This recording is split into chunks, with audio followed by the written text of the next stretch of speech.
আমি আমার বাঁচার জন্য আমি অস্ত্র রাখি, কেউ যদি বলে যে আমি অস্ত্র রাখি না, তাহলে সেটা মিথ্যা কথা, কিছু হবে না।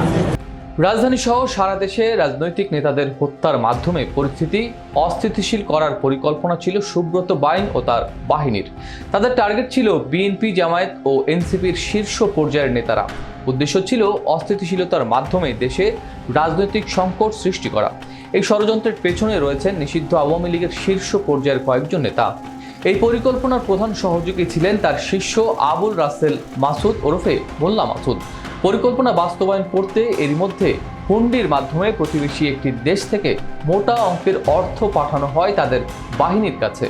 ওই অর্থ দিয়ে বিভিন্ন এলাকায় শুটার ও কিলারদের সংগঠিত করছিল সুব্রত বাইন বাহিনী। মঙ্গলবার রাতে হাতিরঝিল থানায় হস্তান্তরের পর গোয়েন্দা হেফাজতে তাদের জিজ্ঞাসাবাদে বেরিয়ে আসে এমন চাঞ্চল্যকর তথ্য। তদন্ত সংশ্লিষ্ট সূত্রে এসব তথ্য জানা গেছে। এদিকে রাজধানীর হাতিরঝিল থানার অস্ত্র মামলায় সুব্রত বাইনকে ৮ দিন ও অপর ৩ জনকে ৬ দিনের রিমান্ড মঞ্জুর করেছেন আদালত। পুলিশের আবেদনে বুধবার এই অনুমতি দেন ঢাকার অতিরিক্ত চিফ মেট্রোপলিটন ম্যাজিস্ট্রেট জাকির হোসাইনের আদালত।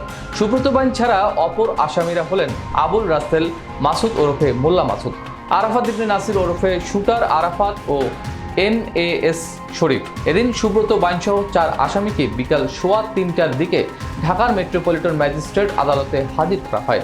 তাদের রাখা হয় CMM আদালতের হাজতখানায়।